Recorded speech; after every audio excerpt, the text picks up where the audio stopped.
everyone. Welcome back to another episode of Kinda Different, a podcast where we talk about all things innovation and making dental care more human in dentistry. We connect with some of the most amazing people in the dental world, and certainly today is we have an absolutely amazing guest to join us. And so I'm Matt Allen, CEO and co-founder of DifferentKind, and your host for Kinda Different. And today we have with us Wardah Inam, the CEO and co-founder of Overjet, which I'm pretty sure everyone in the dental world has heard of at this point. And if they haven't, you're in for a treat today. So Wardah, thank you so much for taking the time to join us. Would you introduce yourself a little bit more to our listeners and just kind of give us a quick background on yourself and Overjet in general? Absolutely. Thank you so much, Matt, for having me. So, hi, everyone. My name is Wardah. I'm the CEO of Overjet. Started Overjet now in 2018. Primarily entered dentistry from the medical space, working on biomedical imaging, and before that was doing biomedical sensing using machine learning. So I have a background in technology, having worked or having done my PhD at MIT, working on in the electrical and computer science space, and then moving on to working on really helping improve different fields and healthcare fields using technology. So that's a little background about myself. Yeah, so you have a lot of great expertise in not only dentistry but beyond, and certainly, love everything that you're bringing to this industry. So Overjet in general, I think most people probably know about it, right, as dental AI for radiographs. Certainly, if correct me if I'm wrong there, but from an outsider perspective, right, I think if you asked a dentist, like, hey, have you heard of Overjet? Probably a close description of what they would give you. Feel free to correct me if I'm wrong there. I think one of the interesting things about Overjet in general is bringing this amazing tool to dental teams, so to dentists, hygienists, everyone in the office, right, that's looking at X-rays and diagnosing from there, right, and you're kind of helping them do that. One of the things that's interesting, right, is it's being done, for patients, right, and I as kind of a communication aficionado, certainly won't call myself an expert, but somebody who cares deeply about it. I always tell people, like, we don't want to do things for them. We want to do things with them. And I think that's an interesting perspective, right? So from your perspective, what role do patients have in this innovation, not just as something done for them, but as something that they can actively participate in? I wonder what your thoughts are on that. So I think for me, because I entered dentistry as a patient, I'm not a dentist. I think I do have a stronger viewpoint on that as well, and similar to your viewpoint, where I believe patients have a key role to play. First, getting more informed about their oral health, and then making the decisions that they feel that are best for them. So, for example, people are different. For some person, an aggressive treatment plan might not work. For another person, they might want to have the best care in terms of the best treatments that are possible as well. And for others, they want to have the least amount of treatments possible. So people are very different, and being able to work with the patients, and in this case, having a co-diagnosis really helps. I would say first, patients get the care that they want, and second, for the dentist to get the treatments that should happen as well, because they can now communicate with the patients more effectively and be able to work with them, inform them so that they are making the best decisions for themselves. So I do believe we are on the same page around what a diagnosis should be in the future, especially when we talk about improving patient care. Yeah, I love that. I think that certainly that ability for the patients to trust the diagnosis, especially if it's aided with a tool like Overjet, right, is hugely important, right, in order to be able to feel confident moving forward. So certainly appreciate that perspective. And I would love to dive into that a little bit more specifically later. So let's put a pin in that for right now. But as we think about innovation in general, I think one of my favorite things, especially talking with founders of companies that are trying to solve a very specific problem, right, is their ability to imagine the world in a future state. And obviously there's a ton of ups and downs, and there's never a straight line path to that, and it's generally not easy, and it takes a while. And I also like the exercise of thinking, like, hey, if I could just wake up tomorrow and magically change one thing about this industry, what would it be? And especially coming from your background, right, where you were coming from the medical side as well, or at least having worked in that side before kind of coming to dentistry. If you could wake up and magically transform one thing tomorrow about the dental industry, what would that be? Why? Give me a little bit of insight into that. So what I really would like to have is more painless Mhm. dentistry. So I think a lot of patients are afraid of getting treatments because dentistry gets associated with pain, whether it's pain that gets you into the dentist's office or the procedures as well. And there are some interesting techniques that are being used in terms of anesthesia being applied, etc. But so I would say for me, painless dentistry would Mhm. be the magic wish if I could have one. Certainly. And, I think that, at least I've heard you talk about this in general, right? The ability for, something like Overjet to enable more early detection, to enable more, preventive treatment, right? I wonder if you have any kind of anecdotal stories or even data, that says like, hey, when you're able to do this, here's how you're able to shift from, reactive large fillings, big, root canals, whatever, right, to more preventive dentistry.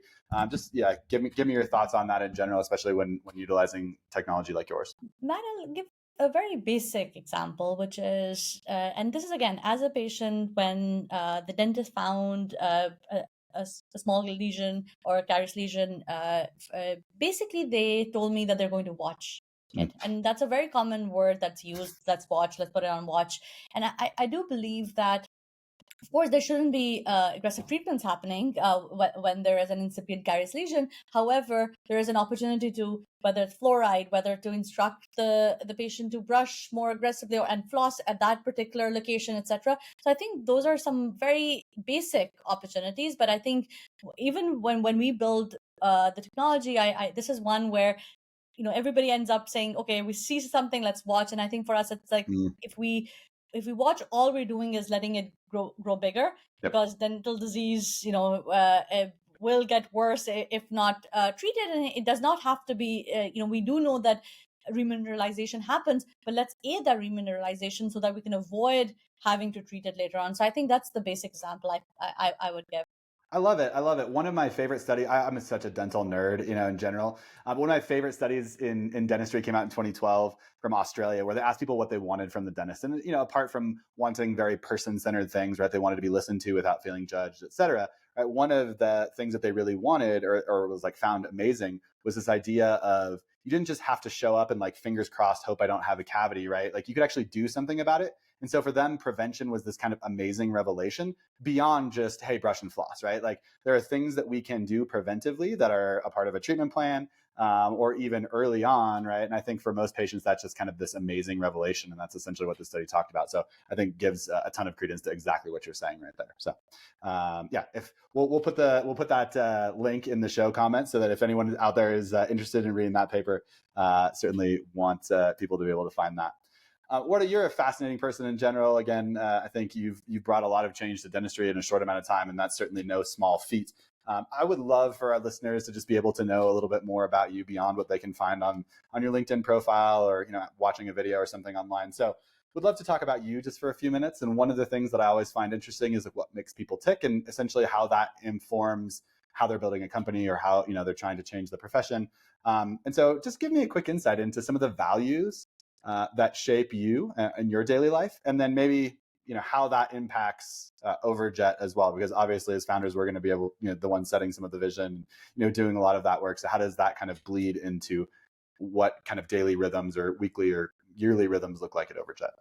Absolutely, Matt. So here for me, I'm very impact driven. So Mm. I have been since I can remember, and this is even in middle school, was creating organizations to help fund children who could not afford education, Mm. or trying to volunteer at when we had an earthquake, trying to volunteer there. And then when I discovered that there was such a thing called engineering, where we could actually build stuff to solve problems, I just got hooked to that. And I Mm. started with rescue robots, for example, Mm. when I was going into robotics, or working on energy problems, etc. So I am pretty driven by having an impact, and I do believe that that's the point of one, or for me, my life as well, Yeah. where I'm put on this earth to have an impact, and leave it better than I came to the world. So I think that's what I'm trying to do, and it could take different shapes, but there are things that impact me, and I end up getting attracted to it. So if so as you can see, even decisions will be made based on Mm. that. Totally. That's a great framework, I think. Obviously, yeah, I'm sure that there's lots of ways that that plays out, in relationships and in, structures of your company and whatnot. But I think, yeah, having that kind of North Star of, hey, this is what my ultimate goal is, right, is obviously a very powerful thing. So thanks for sharing that. Another thing that I always find interesting, you're talking about this, you didn't say this word specifically, but this is at least what I'm hearing. This idea of curiosity in some of that, right? Like, hey, how could I build something that solves X problem, right? Or makes this kind of impact that I want to see. That's a very creative process, and I generally find, at least most often, that people, especially founders, tend to have some link to, being inspired by other creativity. So I would just love to hear something that's been inspiring to you recently in the creative world. So that could be, song, book, art, whatever it is, something that's just said, hey, here's a different expression of creativity. And it's certainly not exactly what I'm doing every day, but it's inspiring me. It's causing me to see the world a little bit differently, et cetera. I would love to hear So what for is, me, my new thing that I'm playing around with is Mid Journey. I don't know, Matt, if you've played with it. mm-hmm. It's so exciting in a way, and when I'm bored on my phone, I'm like creating stuff. And these are for people who don't haven't tried it. It's basically you can get on Discord. You get access to uh, uh, diffusion models to create things that you can imagine. So you can say, hey, can I have an image of um, four dentists in a practice looking at a screen and being excited like that? You give that instruction and you get an amazingly beautiful image. Of course, you have to give it a little more prompts to make it more realistic, but so I would say that that's something that I played with actually this weekend a lot, and was just all throughout the day giving different prompts and seeing how amazing images, from illustrative to animations to actual cinematic images. So it's been very inspiring for me.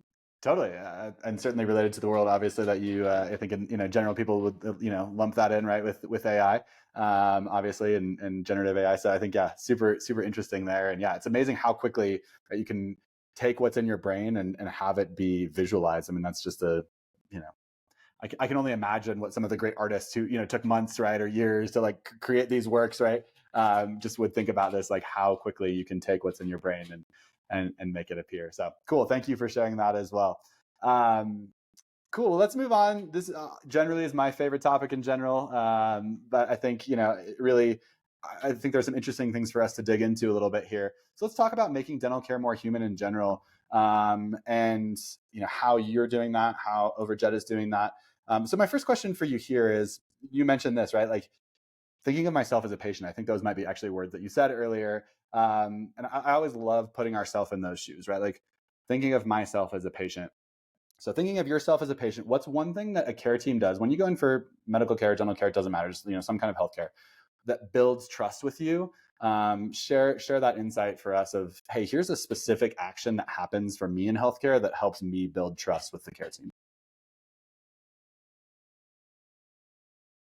I think for me, and this is just remembering my last visit, it probably it is something that I really need, which is them explaining whatever they're saying. And I think that's one where them taking the time to explain whether it's condition or whether it is the dentist as well, rather than just saying here's even if it's nothing, taking the time to explain it, I think is for me the most important piece to actually trust the provider more. Yeah, that's great. And certainly, I mean, we see that in our data, right? Like, I think a big problem when dental folks don't spend a lot of time with a patient, right? It's not that you have to spend hours with people, right? But generally, even, a small, reflective listening statement, just like, hey, I'm here with you, right? Like, I'm not just in here giving you some information and walking out, right? That little bit of connection really makes a big difference in terms of patient frustration and whatnot, I think. So I think that's a huge piece of, if you're willing to just take that little bit of time, can do a lot for trust. So thanks. I'll add one there as well, which is actually listening. So I think that's one where or feeling that you've been heard, even even if it might not be listening. But I think that's another one for me where they're asking, and then if I say something, that they're actually taking that into consideration. Yeah, totally. Wow. I mean, yeah, we could have a whole episode just on that. So, yeah, in the interest of time, we won't right now. Let's come back to something that we talked about earlier. And I think this is, so let me just frame the situation here before we kind of dive into how we think about it. I think one of the things that I tend to hear from people that they're frustrated with in their dental experience is the idea of, like I mentioned earlier, like fingers crossed, hope I don't have a cavity. Because I think most people tend to then come to that situation with like, here's how it goes. You have a cavity, you need a filling. And that's just really not empowering as a patient, right? You don't feel like you have any choice. You don't feel, you're just like, whoa, like, okay, cool. I guess this is what I have to do. And no one likes being kind of pushed into a corner. And so how do you think about that problem in general? I think we touched on it a little bit earlier, but maybe just kind of expand on that from, what maybe Overjet has already done and maybe kind of what you envision as like a future state for Overjet of, hey, here are problems that I think we could solve that we haven't solved yet, or, whatever. I would just love to hear that specific statement. You have a cavity, you need a filling, right? You definitely have solved the you have a cavity part, right? Which is helping dentists with diagnosis and be better at that. But unpack that kind of experience for me and how you think about it. And So, yeah. so I think the way at least we look at what Overjet is doing is not only making sure that a more comprehensive diagnosis happens, but more importantly, it being a tool with the visualizations on the X-rays to actually communicate with the patient. I think even the before Overjet, when a dentist basically said, "Hey, you have a cavity," the patient would be like, "Oh, where?" Right? And then the dentist next thing would be, "Oh, it's the radiolucency that you see on tooth number two." And that's something that no patient understands what that means. Even if tooth number two was not said, it's pointed out, right? And then as a patient, everybody says, "Okay, I see radiolucency everywhere. Sure, this might be a cavity," especially when it's smaller. And the whole tooth is not fallen off. So I think that said, one is just the idea of actually outlining it, visualizing it in such a way that people can now think it's something real. It's there, especially when pain isn't there. That's also Yeah. one of the misconceptions that patients have, is sometimes they believe that it only is there if it's associated with pain. So I think that's the number two piece, where yes, it is something that exists. And now it comes to, then the second thing is, what should be the treatment plan, and what does that look like? And I think that's one where we were very early in the early stages, and a lot needs to happen there. And here we were looking at, even this last week, we were looking at different treatment recommendations based on how much of the tooth was decayed or missing and filled, and we were looking at all the data that we have and saying, okay, how many times was an extraction done, how many times was a crown done, how many times was the filling done? And we were surprised at some of those numbers. Yeah. We were expecting the ratio to be very different, and one of the things there was, the second thing we were looking at was, okay, if a filling was done, then how many times did it follow, a crown followed?